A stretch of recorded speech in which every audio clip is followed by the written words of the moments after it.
शहीद भाई ये बता दें 18 अक्टूबर को पीपल्स पार्टी जो है वो तो यकीनन मनाती है और मनाना भी चाहिए, लेकिन आज तक के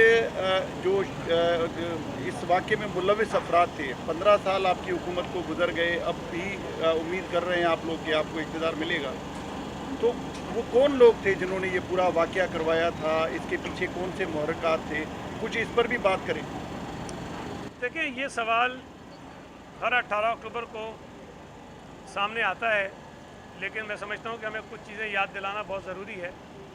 एक तो आपके इल्म में है कि जहाँ पर भी कोई क्राइम होता है, कोई डकैती होती है, चोरी होती है, कत्ल होता है, दहशतगर्दी होती है, बम धमाका होता है, वहाँ पर कुछ एविडेंसेस और शवाहिद मौजूद होते हैं जो दहशतगर्द और मुजरिम जो है वो छोड़ जाते हैं। लेकिन अगर वो क्राइम सीन जो है वो साफ़ कर दिया जाए, वहाँ से शहादतें, सबूत मिटा दिए जाएं, तो उन केसेस को सुलझाना बहुत मुश्किल हो जाता है।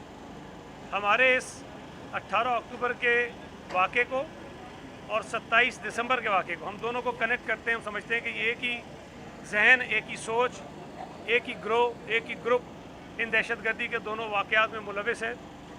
तो इन दोनों वाक़यात की जो शहादतें थीं उस वक्त की हुकूमत ने मिटाने की पूरी कोशिश की और उसमें कामयाब हुए। 18 अक्टूबर की FIR पीपल्स पार्टी की जानिब से नहीं काटी गई, बल्कि उस वक्त जो पीपल्स पार्टी मुखालिफ हुकूमत सूबे में थी उन्होंने अपनी मुद्दत में वो FIR करवाई, और पीपल्स पार्टी जिसके पौने 200 के करीब कारकुन शहीद हुए थे, उनको अपने कारकुनों की FIR कटवाने के लिए अदालतों में जाना पड़ा।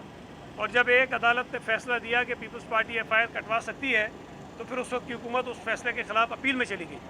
तो FIR कटवाने में कई महीने लग गए और उस दौरान में फिर ये 27 दिसंबर का वाक़या हुआ।